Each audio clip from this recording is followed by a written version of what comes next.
Bob Dylan had a historic and controversial electric performance at the 1965 Newport Folk Festival in real life and in the new biopic A Complete Unknown. Starring Timothée Chalamet as the legendary folk singer, a songwriter, A Complete Unknown was released in theaters on Christmas Day 2024.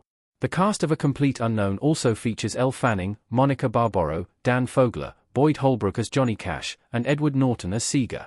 While the film is a biopic of the icon's rise to fame, A Complete Unknown changes several true story details about Bob Dylan's real life. Directed by James Mangold of Ford vs. Ferrari and Logan Acclaim, A Complete Unknown has one of the best performances of 2024. With a Rotten Tomatoes score of 79% and an audience score of 95%, A Complete Unknown was nominated for 3 Golden Globes and 4 SAG Awards.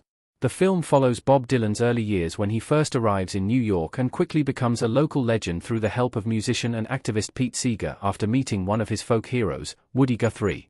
The 1965 Newport Folk Festival became a pivotal event that changed the course of Dylan's career. The Newport Folk Festival crowd really did boo Bob Dylan during his 1965 performance.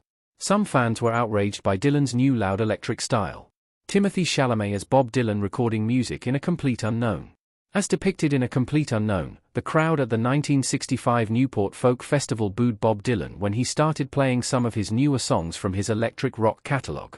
It's believed that the booing was the result of Dylan symbolically turning his back on folk music by plugging in and playing loud, which went against the spirit and foundation of the historical music festival. This debate over acoustic and electric is at the heart of A Complete Unknown's ending, as Dylan refuses to conform to the expectations of the festival even though Pete Seeger tried to level with him on the morning of his performance. Others speculate that the booing was more due to the poor amplified sound quality that made Dylan's performance uncomfortably loud, which was a stark contrast to the mostly acoustic performances before it. Additionally, as shown in A Complete Unknown, the booing wasn't unanimous among all attendees at the 1965 Newport Folk Festival, showing that some spectators enjoyed the new sound or at least were excited to see Dylan in the flesh. Dylan and his band opened with Maggie's Farm and Like a Rolling Stone, followed by Phantom Engineer, an early version of It Takes a Lot to Laugh, It Takes a Train to Cry, before walking off stage to a chorus of cheers and boos. Pete Seeger did want to cut the sound to Bob Dylan's set.